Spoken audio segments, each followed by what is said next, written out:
Get ready for another episode of the Voiceover Gurus Podcast. Real talk about the voiceover industry.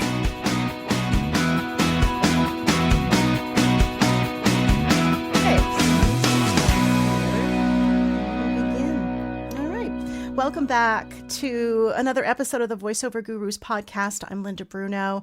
You know me, I like to just fly by the seat of my pants. And unfortunately, I had to reschedule with this next guest at one point because I was a little nutso after my Cinco de Mayo party. But please, I would love to welcome to the show Nadia Marshall. How are you? I'm doing well, Linda. How are you? Doing well. Wow. So you're a fellow voice actor. I see you've won some awards as well on your website. It showcases that. It seems like you have similar vocal qualities to me, that nice, warm thing that is always good for booking jobs. Yay. Absolutely. And all the specs. On all the specs. Right? Yeah, that's what it asks for. So tell me how you got started in that, and then we'll switch over to why you're here. Sure. So what guided me into the voiceover industry was actually due to a friend. And so I met this woman in an opera chorus for Carmen when I was back in high school. I met this woman, very vivacious Brazilian voiceover talent. And so she had told me, you know, oh, this is what I do. She was pursuing it at the time more as a way to make extra money and a side hustle. But anyway, we kept in touch. I went to Florida State for my bachelor's degree. And after I graduated, she and I reconnected. And she's like, I think you really need to consider voiceover as a potential career for you. I'm like, really? I'm not sure. And really to exemplify the kindness and the compassion of this community, she invited me over to her house. She showed me her studio. She gave me some of her old equipment. She showed me how she did certain things. She was so kind and generous with her time.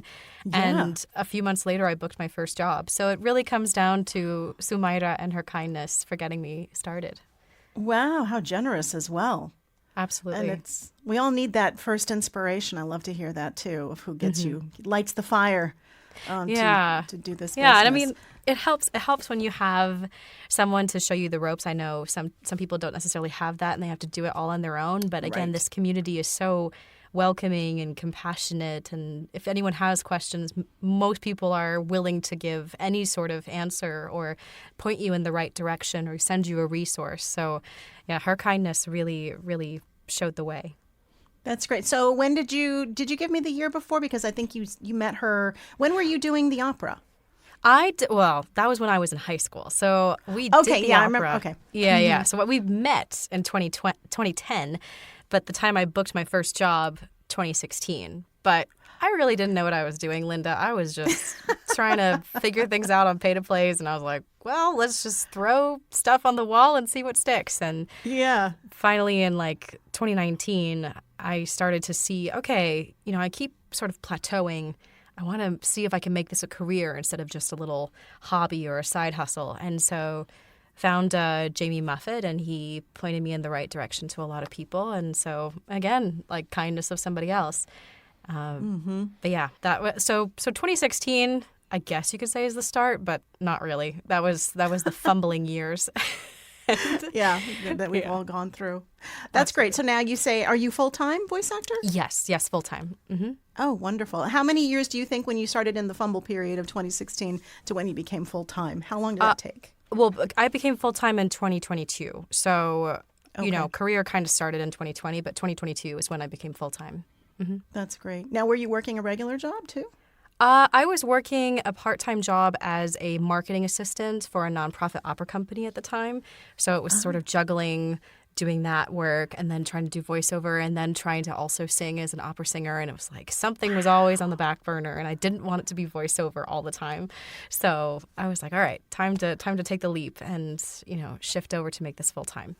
Let me tell you, I have such respect for opera singers. I'm a singer. Was a singer, we'll put it that way, because I haven't sung in a very long time. But the first time I got any type of instruction was with an opera coach.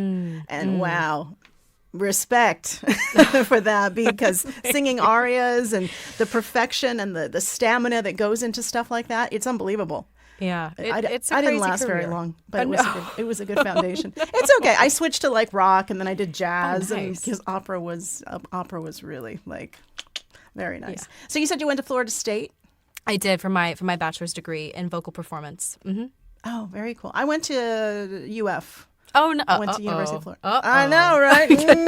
I Watch know. out! But I was just there for 2 years, and then I went to FAU in Boca. I finished Oh, out my nice. degree there. Yeah. So Yeah. there we go. We can We stand can- down, Nadia. All right, breathe, people, breathe. So then with the part-time job doing marketing, has that led you to the interest of lead generation? Yes. So with being someone who was helping the opera company and then just as a freelance, well, at the time, more of a freelance singer myself, just knowing how to research potential clients, potential patrons, for myself, but then also for the opera company, knowing how to utilize all parts of social media, knowing how to really maximize the search times with the amount of, hours that they would give me because I was part-time. Like, it really helped me to get familiar with how to search for that kind of information and how to data mine essentially, and put it into whether it was a spreadsheet or just some sort of database and have that ready to go. So that kind of eventually along the way stoked the fire for lead generation now. So explain exactly what lead generation is for those of us just starting out, have no idea. Sure. So lead generation is the act essentially of finding information of a potential client, of a prospective client, or a lead, right? There's kind of these three tiers. There's the lead, which is completely cold. You don't know them at all. You've never worked with them. You haven't really had a conversation. And then a prospect, which would be someone that maybe you've had one or two interactions with, and you could think that, okay, they'll eventually warm up to we could potentially work together, or the interest has been sparked that you would eventually like to collaborate. And a client, which is someone you have worked with or continue to work with. So the art of finding the information of that lead, of generating that sort of like contact information or information as to, what their job title is. So that way you can be able to reach out to them, whether it is through email or cold calling, whichever method you prefer, to then establish a relationship to then, foster that relationship and become client and service provider.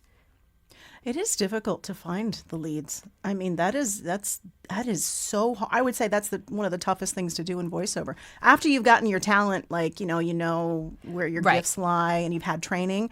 But then there comes the really hard work of trying to find those clients. And that's always like one of the biggest questions I get from students are like, now how do I find a Right. client?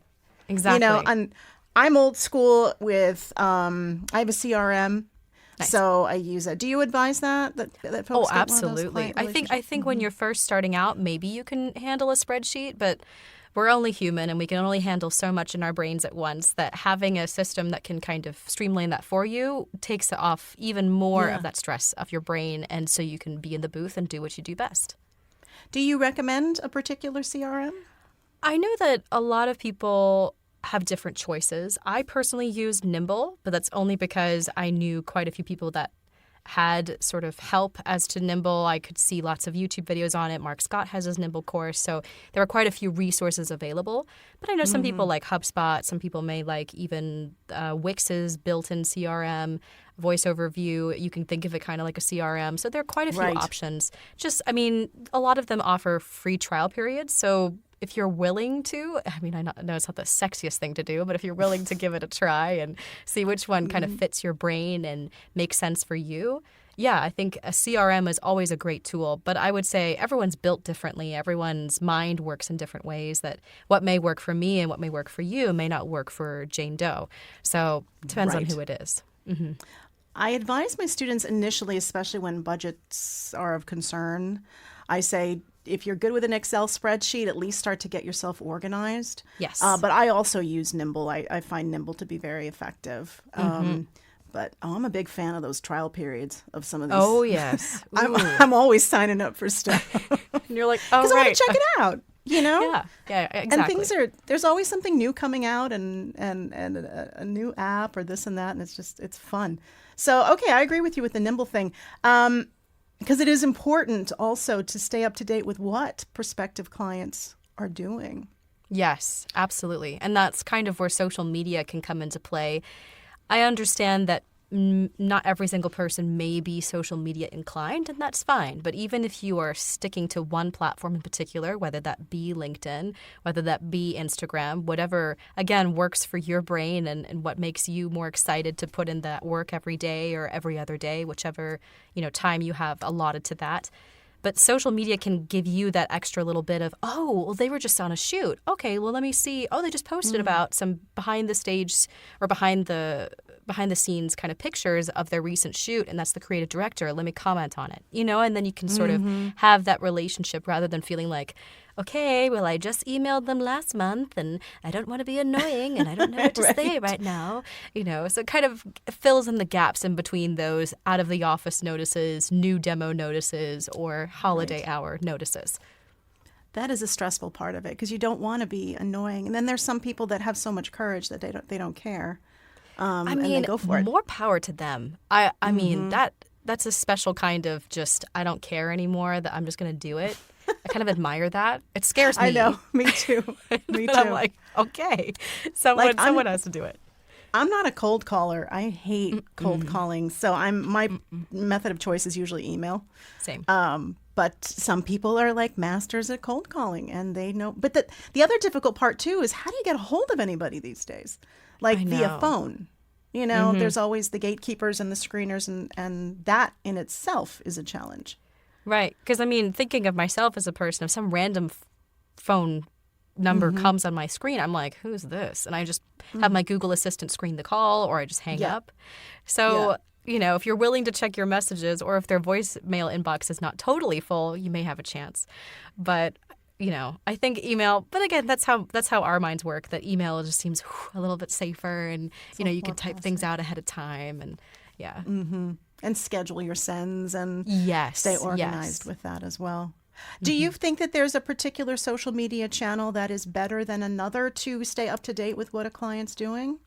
I think it depends on what genre that particular voice buyer lives. For example, if they're more video game or animation based, maybe Twitter or Instagram or, maybe YouTube would be a better spot.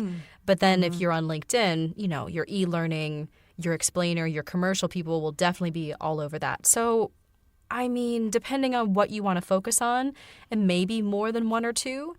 But if you had to pick at least one, I know a lot of people say LinkedIn is the way to go because that is the most business-oriented social media platform. So if you just want to stick to one, definitely LinkedIn. But if you're willing to dip your toe into one or two more, depending on what genres you want to focus on, maybe you might have to be more focused on Facebook and Instagram if that's where those particular genres meet up most of the time. Or you could be on Twitter X or TikTok, depending on which one you want to stick with. But I get it, being able to keep track of every single social media platform and then not go down the rabbit hole watching all of the cute capybara videos. It's dangerous. Yeah. I know.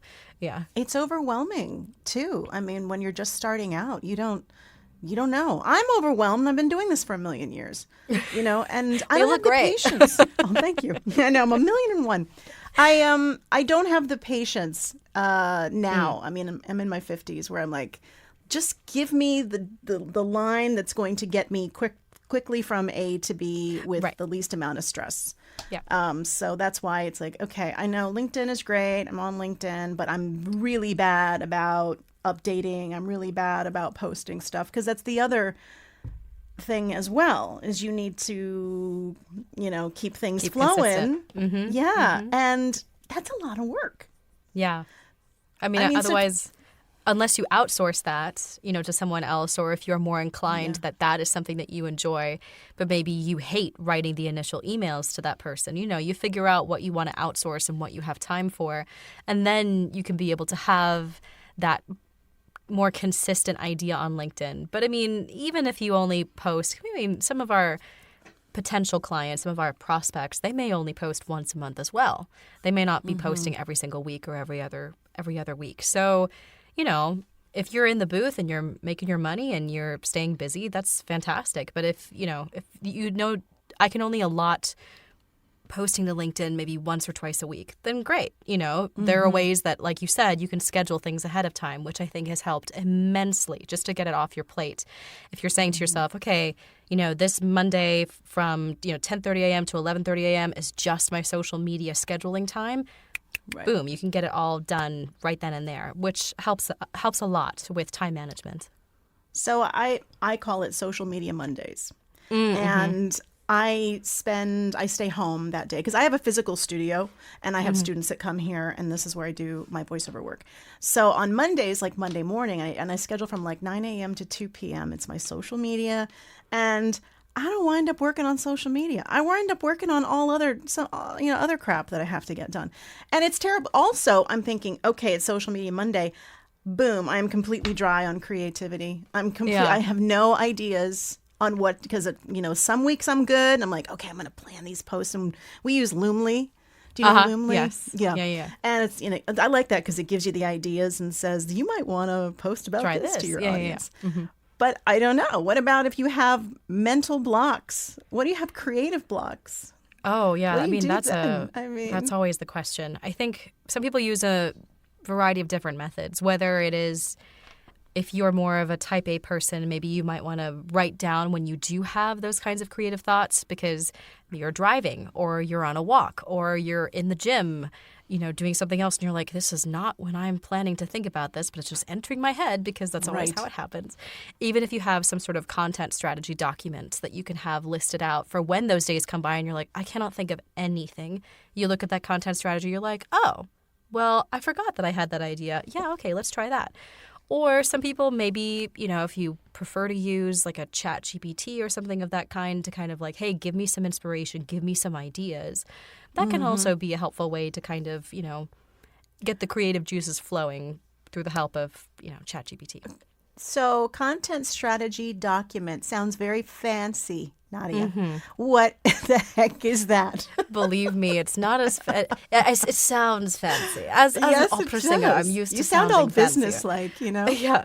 What I basically have is I'll list out, okay, whether it's like a reel or, something like that, or it'll be like an actual physical post, or it would be maybe like a blog idea, whatever it is. You might have that idea, and then you just sort of write out one or two, maybe it's like one little small sentence that encapsulates what you want that to be. Like if I say to myself, oh, I want to make, or if you come across us, like I like to do reels on Instagram. So if I find a funny sound or something, I'll note down the sound, and then I'll be like, ooh, this is the idea that I have to go with it. So when the time comes, I could be like, oh yeah, and I find that sound, and I'm like, get ready to record. Of course, Instagram reels take like 2 hours to do, even though it's like a 15-second reel, because it's just so stressful. I know. Yeah.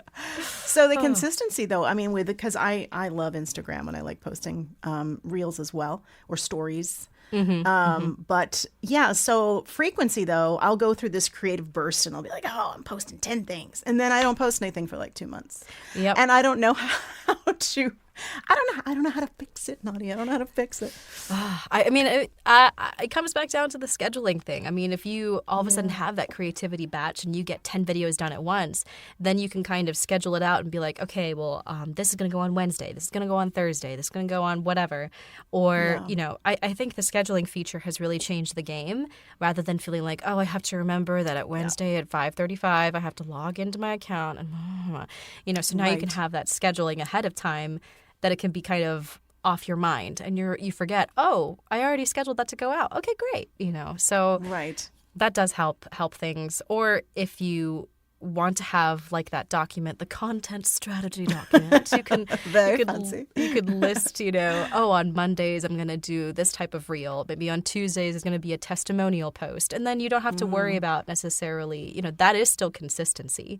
And it's something you have, one less thing you have to worry about, coming up with a new idea every single week.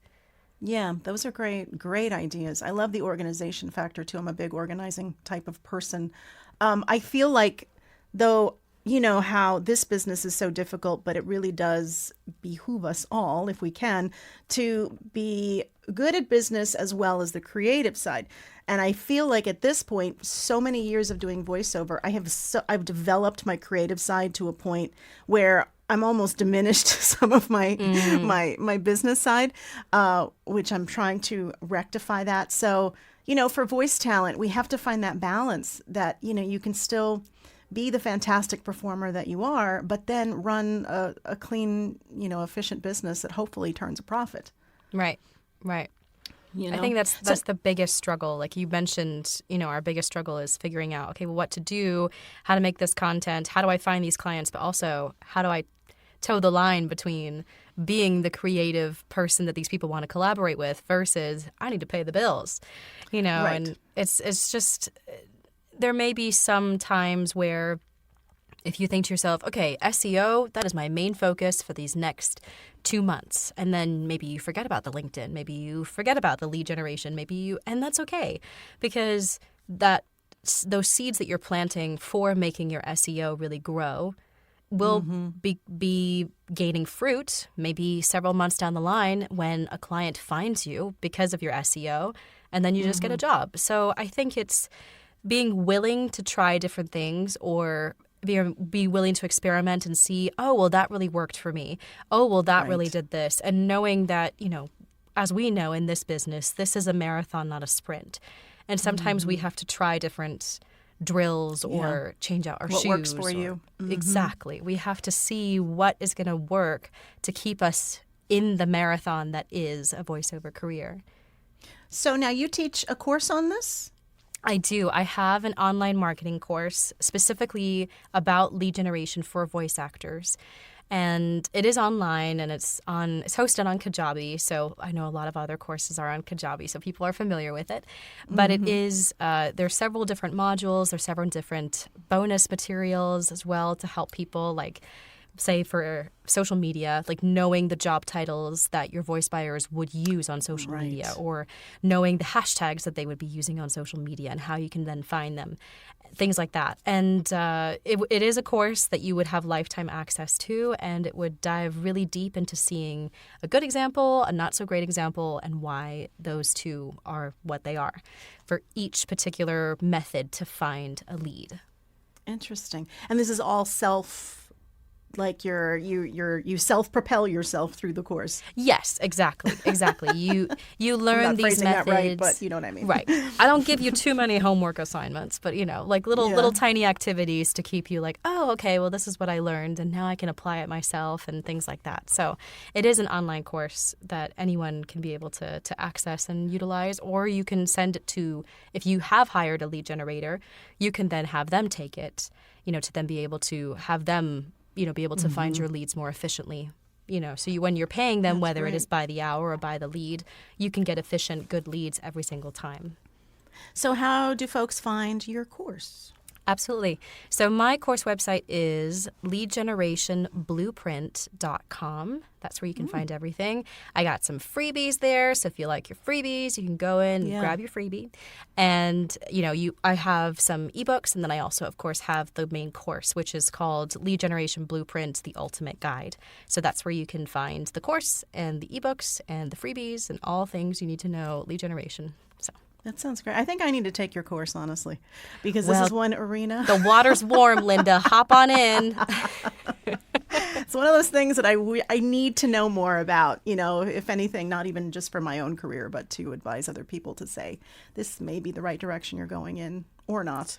Sure. I mean, we always need those kind of reminders as to things that may work for us. Or like, I don't know anything about SEO, but then I go to see someone like Gina Scarpa talk about it, and I know, okay, well, Gina knows what she's talking about. I'm going to learn from her as to how to boost my SEO. It's marketing is a whole nother beast that we have to learn to tame in some ways. How do you stay updated with what's happening in the marketing world? Do you read any newsletters? Do you get any type of, sources that keep you posted on the latest and greatest? Or does that even exist for marketing? I mean, there's so many different ways. I mean, I think, whether you follow other creators or other marketing people. Maybe, we focus on the voiceover industry, let's say. Right. But then there could be some other people that we look up to that are also marketing pros in their own respective industries, and maybe we follow their podcast or we listen to what they have to say. Like Online Marketing Made Easy, Amy Porterfield, I'll listen to what she has to say. She's a great resource, things like that. So podcasts, and then honestly, sometimes like places like LinkedIn will post an article. Someone will share an article that'll be like, oh, well, I didn't know that was happening. So, articles like that are being shared on social media, which is kind of ironic because that's a part of marketing. But, that's how we get our information. It's how we get our information. Or honestly, those podcasts from people like Amy Porterfield, who, she is a marketing person in her own right, in her own industry, and sort of seeing what she's talking about and applying it to what we're doing. And I think it's important for folks just starting out, or even if you've just been doing this for a few years, to realize that you don't need to be gathering advice in particular from a voice actor. Marketing is marketing. And it's, we just happen to be the product. So, it doesn't need to be, I'm not taking anything away from you, Nadia, because I think your course sounds fantastic. But, this is a business. And I think any place that you can gather information that could help grow your business is, the best. 100%. I think, if we keep staying in our own little bubble, we won't be able to grow. So it's perfectly fine. I think it'll probably help your business grow even more if you're willing to hear the points of someone else outside of our industry, because our clients aren't necessarily voice actors. Right. Right? Exactly. So, we have to be able to work with them not. too. Yeah, we hope not. I mean, nothing wrong with, getting a referral or anything like that, but they aren't voice actors either. And if they're going to think, oh, well, I would rather hire, Claudia from our HR department to voice our videos instead of, a trained voice actor that knows what they're doing for this 10-module e-learning course, we're doing the same thing, Right. Get it from a professional and someone else with good advice. I know podcasts, everybody listens to podcasts. That's the thing. I actually read a newsletter every day that just gives me the highlights of everything happening. So you have like a section on politics, a section on, news. And it's just bullet points. It's called 1440. Okay. And it's fantastic. And every morning I'm like, oh, it's like you get a real quick snapshot of stuff. And if you want to click on it and find out more. But for me, that kind of keeps me in touch with what's happening, because it does cover tech. It covers things that are happening in our world that we don't, the AI, the things that we have to stay abreast of. Up to date on. We have to, because otherwise. Ugh. So, who's your favorite client that you've worked with? Ooh, that's a very good question. Ooh. As a voice actor, not as a lead generation creator. Ooh la la. Man, that's. Whew. I think there's one client I've very much enjoyed working with. Unfortunately, I'm under NDA, so I cannot say anymore. Okay. But it's for they're in the video game industry. That is all I'm going to say. Okay. But the character that I was asked to portray, she is wonderful, and I'm so excited for when I eventually can share it, because I think people will be like, "Oh, I didn't expect you to do this." So I don't know. Nice. I'd probably say them right now, but okay. And what about a dream client? Who would you like to work with? Oh man, dream client. I think it would be really amazing. I'll say for certain genres. How about that? I'll break it down by genre. Childhood dream for a video game. No, this is probably going to slightly date me. When I was growing up, I loved the Nancy Drew computer games. So a dream would be to be a character on one of the Nancy Drew computer games. Definitely would like. That's little cool. Nadia would be so happy about that. For a commercial, I think a commercial for probably like, Chanel or something like that, like that kind of luxury. I don't know. I feel like that would be so amazing to be able to have that attached to your to what voice you do. would be good for it. Yeah, it'll be fun, especially since I could be like, oh, do you want me to do it in French? I can do it in French. Oh, you want me to do it in Italian? I can do it in Italian, kind of thing with Can them. you speak all those languages? Well, I do speak Italian and French. I did a minor in both at Florida State. Wow. So, Oh, my goodness. I didn't Very have time to do accomplished. German, too. I was too busy, but... Oh, you know what? You're such a loser. I can't believe it. I know, I'm trying. I had so much respect for you, and now it's all gone. So, okay, so that's commercials, that's video games, or animation. Like a What about- documentary TV and show narration, I think would be fantastic. Like it doesn't necessarily have to be a nature documentary, but maybe a documentary on like classical music would be really amazing. I think that would be very close to home. Or even a reality TV show that is more about, not trashy reality TV. I mean, I could do it, but I think just to kind of break in would be really amazing. Right. Okay. So I we'll keep it to those three for now because we know some of them. Very fair. I think that'd be great. Very fair. I always like to know. I know when I started out, I had no idea what I was going to do. And I said, I want to be the network voice for Lifetime Television, and I want to be the voice of Tampax. And I don't know why I picked those two things. I know, because you're young and you think that's going to be great, Right, right. But yeah, I wound up being a network voice for TLC, I guess, which is close. Yeah. Never did Tampax. That's okay. Well, but never yeah. say never. You don't know. It's okay. It's all right. I had my dream client, so I'm There you happy. go. Yes. Yeah. My dream client was Disney, so I can't ask for anything more, and I'm very happy in my life. Let's put it that way. So let's see what else can I ask, because you're already an accomplished actress. Do you still sing for any kind of productions? I do. I actually, so far this year, I've been in 2 operas. And last year I was in 3 musicals. So, I still try to keep myself active. And Oh my gosh, those take up so much time. They can. I mean, thankfully, the one opera I did in February, it was at my hometown. So I was staying with my parents. So I essentially took over their closet. That was my studio. So that kind of worked out. And then for the What's opera, your hometown? Where's your hometown? Oh, Southwest Florida. So Naples, Florida. Oh my God, that's the market I came from, Naples, Fort Myers. Get out. Yeah, my family lived there for 25 years. I worked in radio in Fort Myers. Wow. K-Rock, B103. Yes? Yeah. Yeah. And I just did Wow. a spot. I don't know if you remember Bill Smith Electronics. I've been their voice for like 20 years. I just my did 3 of their gosh. Memorial Day spots. Yeah, it's kind of fun. It's so funny, right? What a small world. That's crazy. I know. And Naples is awesome. yeah. Way back when I was there, it was like the early 90s, and there was nothing for my age group to do. Well, You know.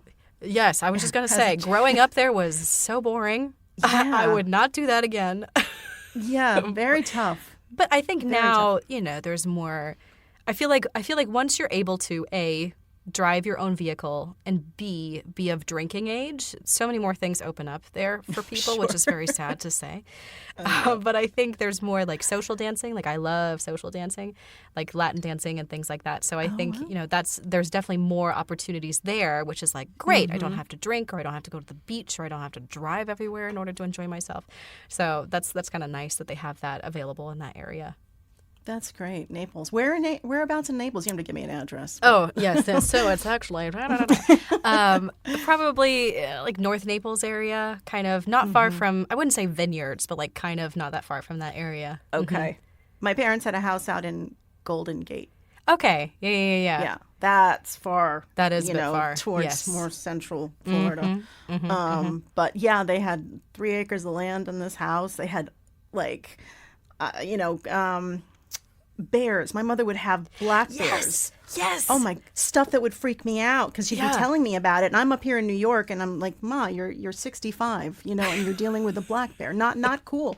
Yeah. But some like all sorts of wildlife down there. Peacocks. So The neighbor much. Yep. grew peacocks. Yep. So it's a different world in that part of Naples. And then you have definitely. the other part of Naples that's very wealthy, and then they have all the wonderful restaurants, and Right. it's a very interesting.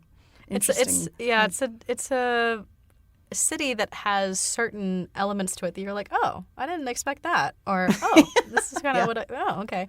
So where do you live now? Gems. I'm in Columbus, Ohio at the moment, but I'm actually moving to Atlanta in July. Oh, wow. Atlanta's like the new hotbed for creatives. Exactly. That's why I'm like, gotta get in there early because people are calling it the mini LA. So I'm like, ruh-roh, before it starts to get very expensive, let's get in now. Yeah, that's great. So when are you going? July, like shortly right after around the corner. July 4th weekend. So yeah, it's soon. It's happening soon. Good for you. Thank you. Yeah. Congratulations on all your success. Give me the lead generation. Blueprint.com. That is leadgenerationblueprint.com. Yes. And if they just want to find out more about you, it's what Nadia Marshall. Yes. NadiaMarshall.com is my singing website. Feel free to listen. That's my singing website. But you can go to voicesbynadia.com, and that's where I'm at for all my socials as well, is Voices by Nadia. Oh, wonderful. Well, it's been an honor. You're such an accomplished actress and singer and now, owner of the coaching company for your lead generation. Well, thank you so much Linda. for coming on the podcast. Of course. Thank you. Appreciate thank you it. for having me. And crazy that we just missed each other with Naples, Fort Myers area. Wow. We used to call Fort Myers Fort Misery. I don't really know if it's like that anymore. I called anymore. Naples Naptown, so that's hilarious. Stop. No. Misery. Look, it's when you're young, people were not dogging the area. It's just when you're young, it's a little tough. It's different. It's different. Yeah. So with the average age being, the mean age being about, 72 or 60, 65, you're like, oh, I'm over this. Thank you again. That wraps up another episode of the Voiceover Gurus podcast. Join us for a workout. We host usually 2 a month. We've got some fun stuff coming up in the next few months, but head over to voiceover.guru. And any questions, you can always email us. You can go to info@voiceover.guru or join our community. I know I'm whining about it, but the community is fantastic and it's free. And you get to participate in weekly script read challenges, and there's a really supportive community in there. So you can find that on our website too at voiceover.guru. Everybody, thanks for listening. Have a good rest of your day.